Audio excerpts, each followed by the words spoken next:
any instrument better than a kazoo? You tell me. If you're in a school band, do you ever play an instrument? Let me know which one you do, because when I was in school I was no good and I just got given a little plastic kazoo or a triangle, and that's where my talents lie. So anyway, in today's video I'm going to be making another paper squishy for you guys. I've had so many requests this week for paper squishies, so I figured I would just bring you along one this week and one next week, and that will be the end of the Christmas paper squishy videos, as Christmas is slowly approaching. We're on the 12th, it's only 13 days more to go, and we will be like mid Christmas day. Well, at least I will in England, but that also means that we need to open door number 12 on the advent calendar, so that's exactly what I'm going to do now before I get straight on into the video. Number 12, door number 12. Why do these always take so long to find? Door number 12 over here underneath door number 5 that you cannot even see, so I'm picking her up again. Behind door number 12 is this jumbo golden and silver strawberry from the brand iBloom. This was actually gifted to the advent calendar from Delightful Boutique, so big shout out to them. Thank you so much for letting some of my subscribers have an iBloom squishy. If you can even hear me talk over, because I just squished it in the packaging, I don't want to take it out any more than I have to. But to be in with a chance of winning this squishy and obviously some more, all you have to do is comment down below with the hashtag ChelseyDIYMess and any comment that you want to make. And on Christmas Day, I'm going to be announcing 5 winners to win 5 squishies each unboxed from the advent calendar. Obviously 25 doors, so there's 5 for 5.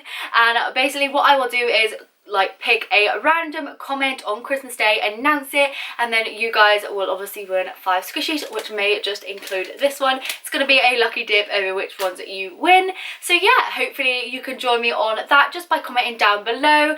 And yeah, again, let me know what your instrument is, if you play an instrument, or if you want to play an instrument like a banjo or a ukulele or piano or something really out there. I would really love to know, because I suck. So anyway, I'm just gonna get straight on into the video and let's go.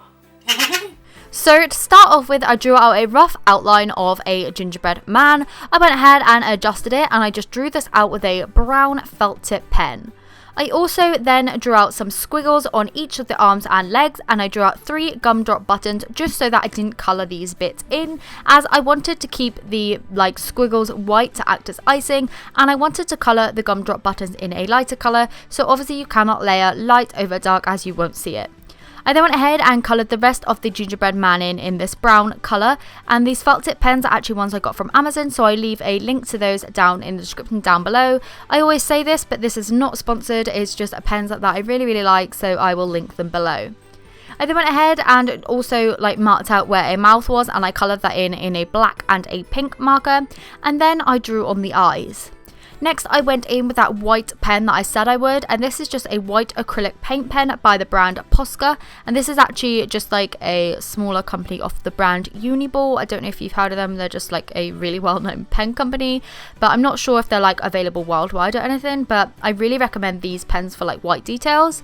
So I just went ahead and did some dots on the sugar like gumdrops and on the icing squiggles and the eyes to act as highlight, as I think it gives it a bit of an extra edge. I then coloured the whole of the kind of gingerbread man in just loads of tape, just clear sellotape, and then I just stuck it down to another plain piece of paper and ended up cutting out the shape all the way around the gingerbread man, so I cut off any of the white excess. Next, I used tape to tape around all of the edges just to make it like a little bag so that I was able to stuff my shape.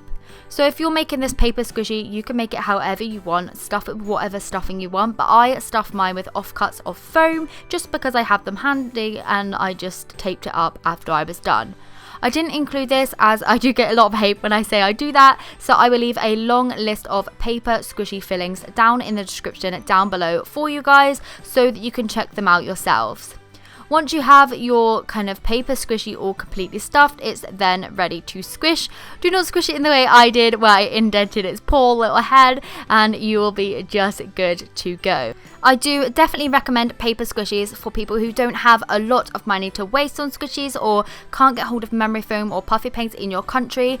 So yeah, hopefully you enjoyed this quick and easy video. Hopefully it gives you another idea for like paper squishies you may want to make. If you did like this video, then please do give it a thumbs up as it helps me along my way, and I'll see you in tomorrow's video. Bye!